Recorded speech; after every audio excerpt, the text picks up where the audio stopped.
Another vlog, another journey ng tambay mga mare. Tara nga at samahan niyo ako sa a day in a life ng buhay tambay.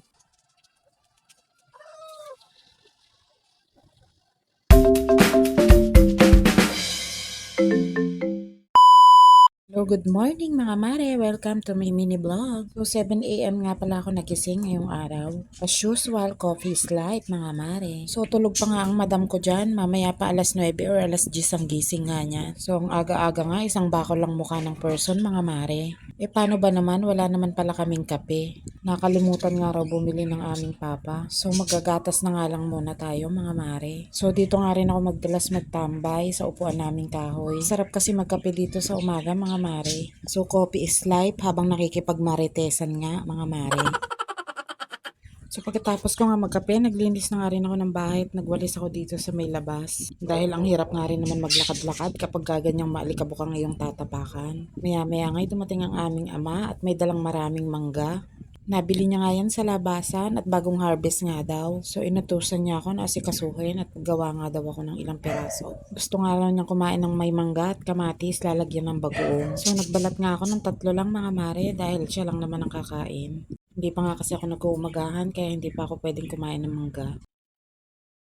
So ayan, tapos ka na nga balatan yung mangga mga mare. Sobrang tamis nga nito dahil maniba lang na. Nilagyan ko nga lang na isang pirasong kamatis at isang pirasong sibuyas. Alam nyo ba mga mare, makwento ko lang nung kabataan ko. Napakahilig ko sa mangga kahit anong klaseng uri ng mangga yan mga mare, kinakain ko. At ang pinakapaborito ko nga yung manggang kalabaw. Alam nyo ba, isang araw, dahil sa sobrang gustong gusto kong kumain ng mangga na yon, umakyat ako sa puno ng may puno ng mangga mga mare. Itong masaklap, nahuli ako ng may-ari at pilit nga akong pinababa sa puno ng mangga. The next day yung puno, ang dami ng tinik at parang nga daw hindi ko na maakyat yung puno, kaloka. So ang dami kong kalukuhan ng kabataan ko mga mare. Natatawa na lang talaga ako sa tinaalala ko. So maya-maya nga nagising na ang madam at gusto na nga raw kumain. Nagprito nga lang ako ng hotdog dyan at bumili si Papa ng lugaw. Since hindi naman kumakain ng lugaw si madam, hotdog nga lang ang inulam niya. At ako nga lang ang kumain ng lugaw. O tignan niyo naman, lugaw nga lang kinakain yan, may paganon-ganon pa. Para na namang sinaniban.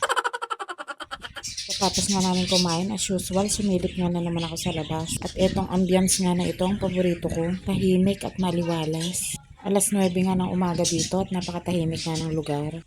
Uni nga lang ng ibon ang maririnig mo dito. Bawal nga mag-ingay dahil may mga work from home na mga kapitbahay. So bilang respeto na rin sa mga nagtatrabaho.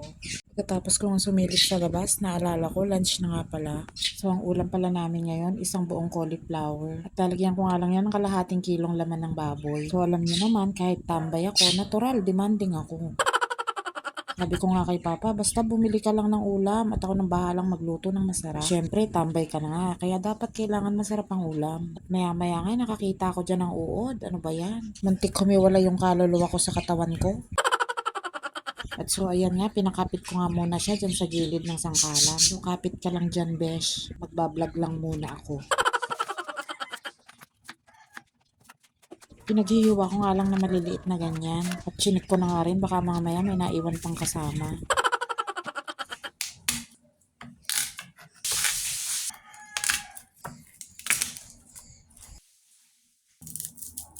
So, naghiwa na nga rin ako ng bawang at sibuyas. Isang pirasong sibuyas nga lang yan at saka kalahating bulb ng bawang.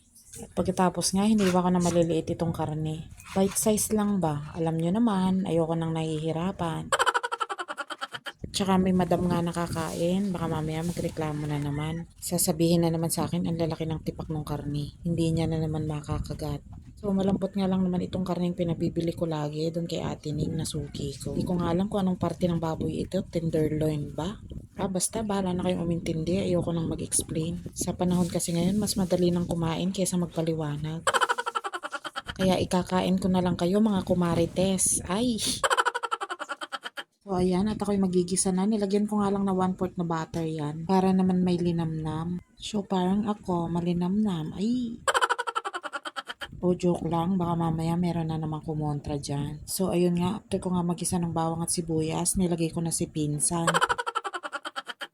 At minekos-mekos ko na nga rin, parang lalong sumarap. Aba at naisingit pa talaga magpabebe ng loka-loka. So ayan, lalagyan ko nga rin ng mushroom ito mga mare para lalong masarap.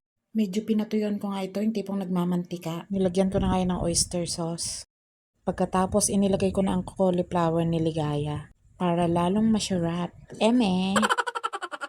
Pagkatapos nga inilagay ko na ang holy water ni Diwata para medyo mabawasan naman ang kasalanan ng kakain nito. Huy, ano ba yung pinagsasasabi mo? Ayan, at nilagyan ko na nga rin niya ng cornstarch para naglalapot ang sabaw mga mare.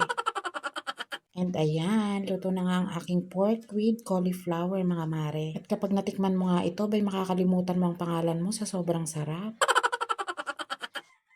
So pagkatapos ko nga magluto, ako nga'y naligo na mga mare. Dahil magre-review nga kami ng madam dahil exam niya nga bukas. So question and answer nga lang naman dyan mga mare para hindi naman masyadong mahirapan si madam. Pag-aaral, hindi ko masyadong pinipressure ang anak ko mga mare. Ang gusto ko kasi yung nag enjoy siya sa pag-aaral. May mga ibang magulang kasi na sobrang detailed sa mga anak nila. So hindi ko naman nila lahat. Pero may mga tendency kasi na nai-stress din ng bata sa pag-aaral. Ako ang ginagawa ko na para lang kaming naglalaro. Minsan may kasamang kulitan. At minsan sinasamahan ko ng biro para very light lang ang aming pag-aaral. Meron one time kasi trinay ko talaga na sobrang higpit ko sa kanyang magturo. So hindi lang din nag-sink in sa kanya yung mga tinuturo ko. Kahit pa ulit-ulit kong itinuturo sa kanya, hindi niya rin naiintindihan. Dahil ang tanging naiintindihan niya yung takot at yung kaba niya na ako'y magagalit pag siya'y nagkamali. So this time, binago ko nga yung strategy ng pagtuturo sa kanya. At kahit papano naman, ay nakaka-cope up na siya. Para naman sa akin mga mare, hindi naman mahalaga yung matataas na marka or mag-outstanding or top 1 siya. Gusto ko lang yung makapasa siya at nag enjoy siya sa pag-aaral. So after ko nga siyang turuan, ako'y kumain na ng tanghalian. So brunch na nga na naman ito dahil hindi nga ako nag-umagahan. Mag-aalas 2 na nga ito ng hapon at sobrang gutom ko nga niyan. Kumain na nga rin yung mag-ama kanina kaya ako na nga lang ang hindi pa nakain. So dito nga na naman ako kumain sa paborito kong tambayan na upuan. At ini-enjoy kong kumain ng aking masarap na ulam. Pagkatapos ko nga kumain as usual, natulog. Nagising nga ako, lasing ko na ng hapon. At ayan, pakapi-kapi nga ang piling Disney Princess, mga mare. Lalabas nga ako, doon nga ako magkakape sa aming paboritong tambayan.